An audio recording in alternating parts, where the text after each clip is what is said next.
こんにちは、レイムです。おっす、マリサだぜ。いいこといっぱいあったかな？青子です。今回ネタにするバイクは、川崎の忍者 H2SX SE だ。モデル名の情報量が多くて、ピンとこないのですが。心配するな。名前なんて気にならないぐらい、こいつは衝撃的バイクだぜ。何がそんなに衝撃的なの？現在のバイク技術をとにかく全部詰め込んだモデルだと思う。2021年のエイクまで発表された時は、最先端の技術にたまげたもんだ。市販の二輪車としては、世界最高スペックだと思う。と、主は思っております。ちなみに SX はツアラー、SE は上級モデルを表してるな。スペック以外も色々とぶっ飛んでるが、こうしたモデルをラインナップに設定してくる川崎に期待せずにいられない。川崎の事業セグメントで最大の 29.8 の売上額を持つモーターサイクルエンジン事業の力、見せてもらおうか。それでは、青月電子台、今回もスタートです。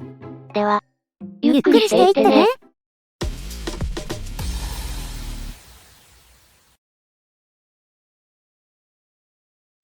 今回の流れはこんな感じだぜ。1、忍者 H2SX って。2、スペック考察。3、ライバル比較。です。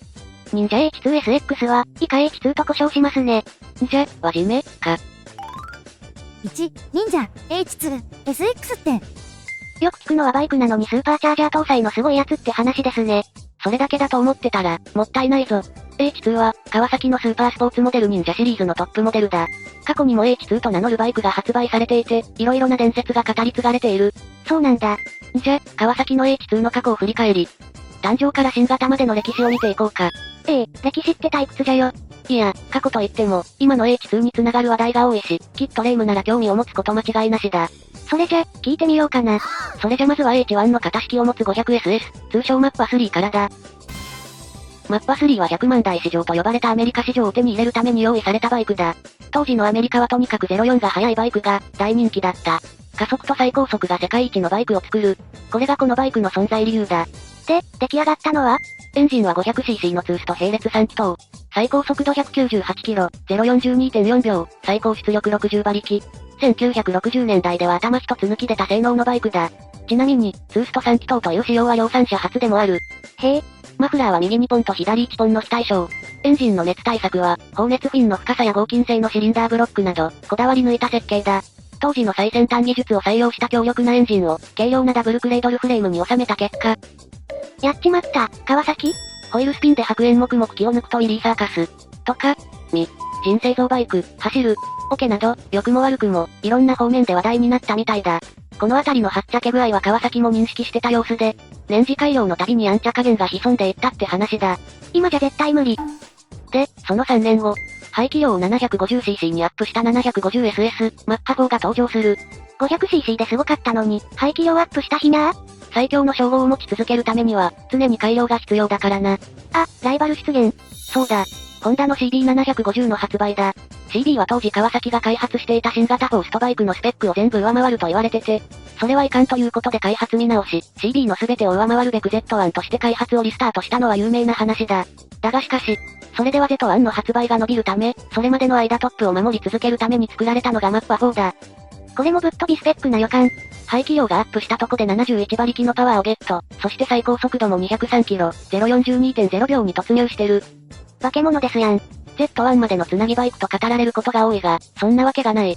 川崎が今まで培ったツースト技術の集大成として作られたのが、この H2 だ。ちなみに、H2 ってのはバイクの型式ですね。そして、時に西暦2015年、首都襲来？忍者シリーズ30周年を記念して企画発売されたのが、忍者 H2 と H2R だ。期待せずにはいられない。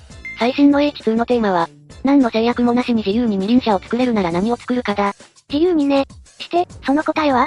川崎重工業のガスタービン事業、航空宇宙事業の空力技術など、グループが持つ技術を集約し視覚化されたバイク。それは、市販二輪車初のスーパーチャージャー搭載で200馬力を叩き出す男のバイクだ。ターボ？あ、わかってないな。超簡単に説明してください。よし、任せとけ。エンジンの出力をアップさせようと思ったら、どうしたらいいと思う？ガソリンをガンガン爆発させて、ピストンを回しまくる。半分正解。残りの半分は？空気だ。自然吸気の場合、ピストンが下がり吸い込む空気の量に合わせて、ガソリンを噴射し混合機を作っている。ガソリンを完全燃焼させ最大の爆発力を得るには、適正な量の空気が必要なんだ。じゃ、より多くのガソリンを爆発させるためには、たくさんの空気が必要になる、ってことですね。そうだ。じゃ、空気をよりたくさん送り込むためには、どうしたらいい？空気をガンガン吸い込ませる、掃除機みたいに。そうだな。でも吸引方式では効果が少ない。なんで？掃除機が空気を吸引する仕組みは、ファンが回転して羽と羽の間の空気を外側に飛ばすことで、中心部の空気が薄くなり、不圧が生まれる。この不圧で空気を吸い込むわけだ。しかし、これでは吸い込む空気の量は変わらない。じゃ、どうするの？空気を吸い込むんじゃなくて、空気を吹っ飛ばすんだ。吹っ飛ばす。切削加工された歯車を超高回転させ、羽と羽の間の空気を遠心力でやくり側へ吹っ飛ばすんだ。こうして自然に吸い込む以上の空気を送り込むことを、下吸っていう。じゃ、タービンをガンガン回せばいいのね。そうだ。で、タービンを回す動力に何を使うかで、この装置は呼び名が変わる。へえ。ターボの場合、排気ガスの風圧でタービンを回している。本来捨てるものを活用しているので、パワーロスは少ない。しかし、その仕組み上、下吸が始まるには少し時間がかかる。なんで？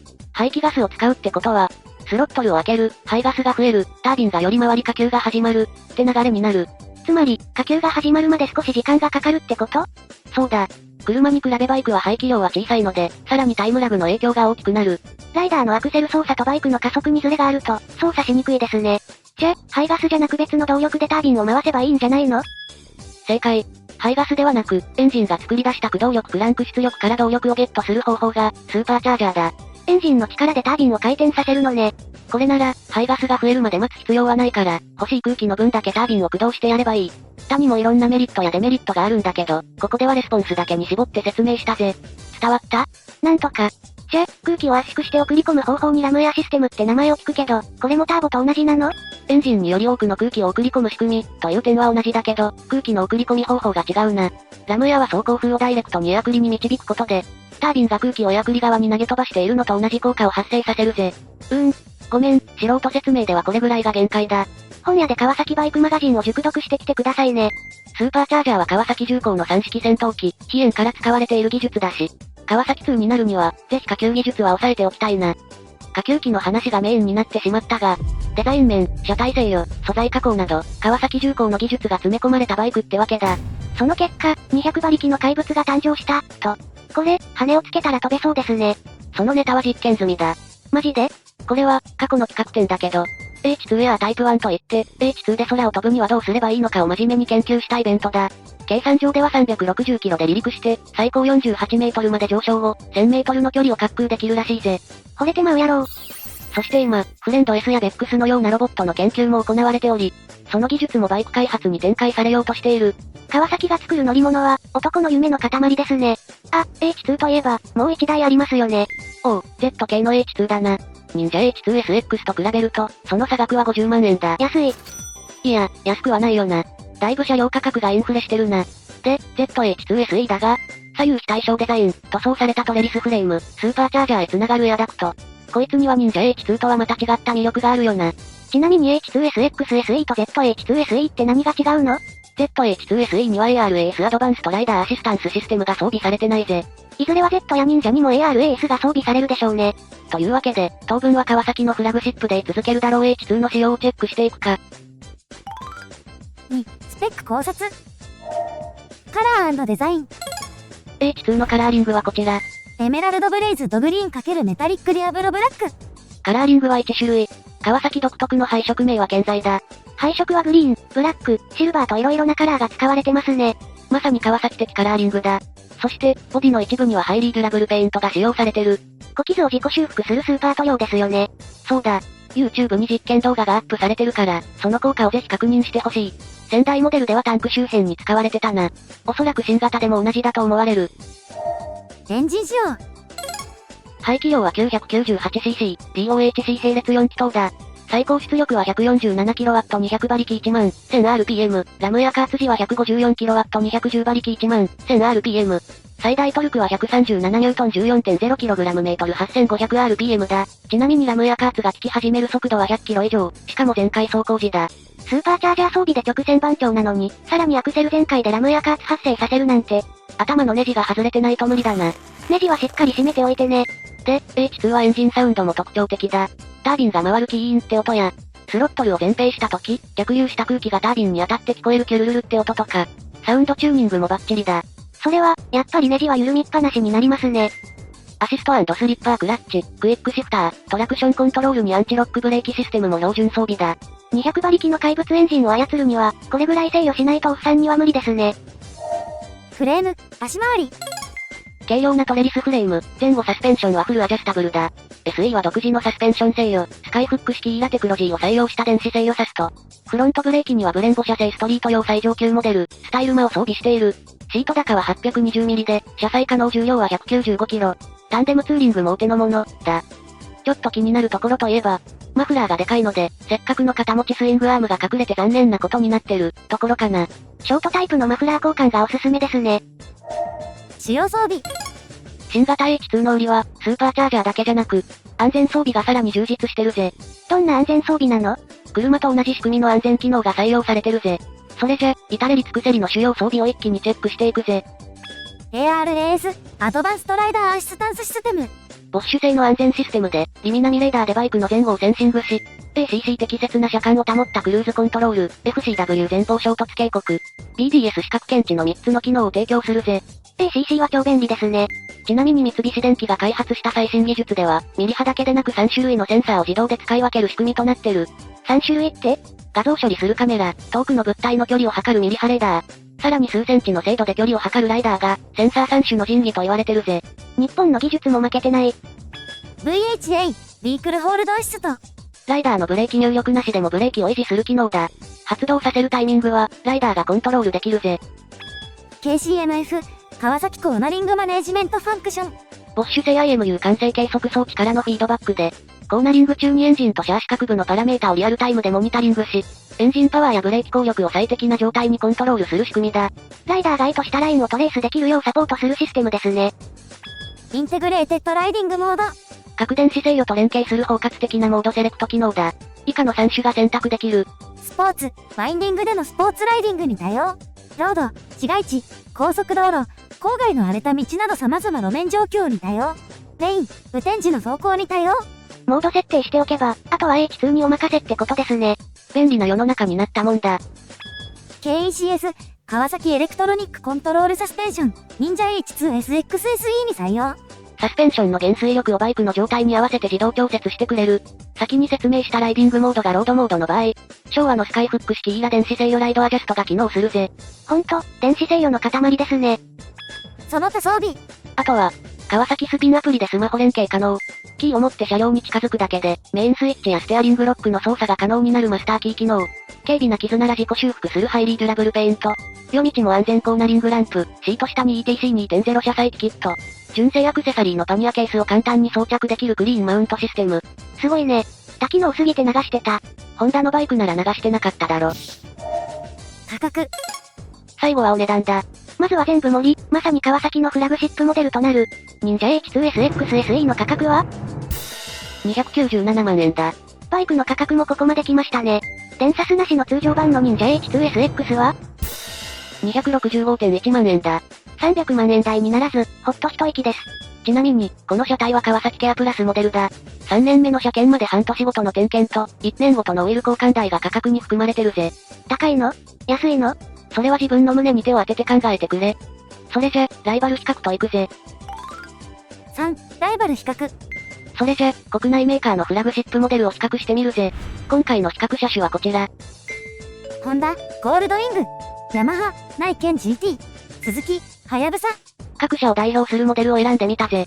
それじゃ、比較していくか。価格。H2 とゴールドウィングがいい勝負だな。トップグレードのゴールドウィングは 346.5 万円なんですけど、走りに振ったモデルのリアトランクレスモデルにしました。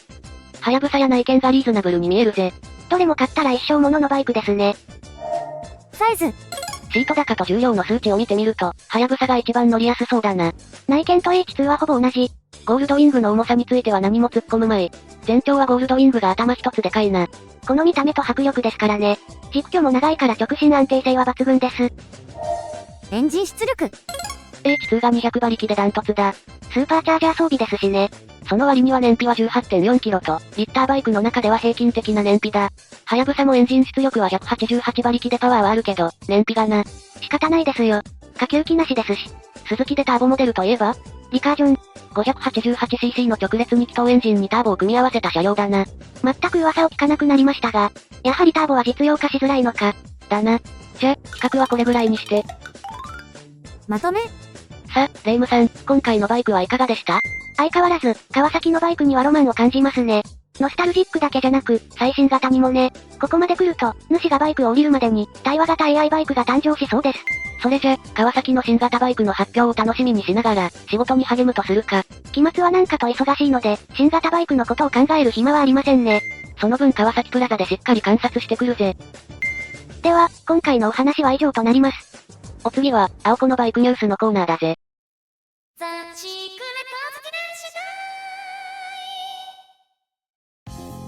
こんにちは、青子のバイクニュースのコーナーです。大阪モーターサイクルショー、無事閉幕しましたね。だな。じゃ、各社で印象に残ったバイクは？ホンダはもちろん、ホーク11です。フロントのカフェ風デザインにイメージを持ってかれたが、全体像的にはまとまった形だったな。ヤマハは、XSR900。こちらはパーツ次第で化ける気がするぜ。川崎は、もちろん忍者 H2、SXSE。ミリ波レーダー照射部は、スカイダーのようには透けてなかったな。鈴木は、GSX、S1000GT です。ぼちぼち納車動画もアップされてきたので、改めて原車をチェックしたいと思ってるぜ。それでは、次の青月電子大的イベントは、名古屋モーターサイクルショー、ですね。常滑市のセントレア敷地内にある愛知県国際展示場で、4月8日、9日、10日の金土日の3日間開催だ。チェーンの錆びた CRF250 ラリーが止まっていたら、それは青月のバイクです。声をかけていただけたら、名刺を差し上げます。名刺かよ。では、今回はこの辺で。それでは、See you!